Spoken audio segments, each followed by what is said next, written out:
हमारे अगले प्रतिभागी हैं दीपक कुमार पांडे। दीपक कुमार पांडे, जिस संविधान की बड़ाई ब्रिटिश यूके के प्रोफेसर लॉसरी ने कहा कि दुनिया को अगर देखना हो तो भारत में जाना और वहां के विश्वास, बंधुत्व, विचारधारा की बंधुत्व को देखना, और फिर आप उस उदारशीलता को आप देख सकोगे और जान पाओगे।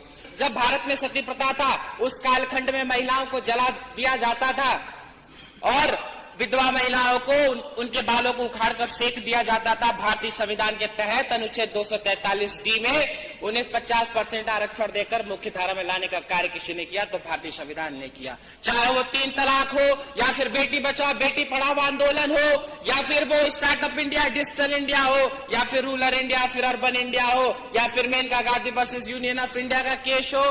सब जाति सबको एक गांव एक समभाव में जोड़ने का कार्य किसी ने किया तो भारतीय समुदाय ने किया। संविधान वो धारा की संलिप्तता है जहां पे प्रत्येक व्यक्ति को यह विश्वास दिलाता है कि हवाई चप्पल पहनने वाला व्यक्ति हवाई जहाज का सफर तय कर सकता है। हमारे यहाँ श्रीमंत कभी भी चुनाव बंदूक के चोट पर नहीं हुआ, हमेशा वीएम के वोट पर हुआ, of the people, to the people, by the people के सम्मुखता के साथ हुआ।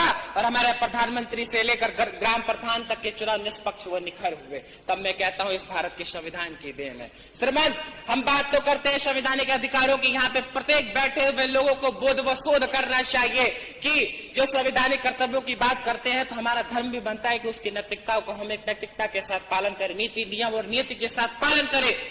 क्योंकि राजेंद्र बाबू कहा करते थे कि भारत को एक ईमानदार समूह के अलावा किसी और चीज की जरूरत नहीं है जो 100 की भावना को पीछे छोड़कर और अपने देश की भावना को आगे रखे, नेशन फर्स्ट और सेल्फ, राष्ट्र की भावना। वो मानवता के हित समझ लो, अपने कर्मों को तोड़ो तुम, हर दिन दुखी के लिए अपने दरवाजे को खोलो तुम। ओ महाराणा के वंशज तुम महाराणा सा जोश भरो, ओ महाराणा के वंशज तुम महाराणा सा जोश भरो। अंबर में दोनों हाथ उठा भारत माँ का जय घोष करो, अंबर में दोनों हाथ उठा भारत माँ का जय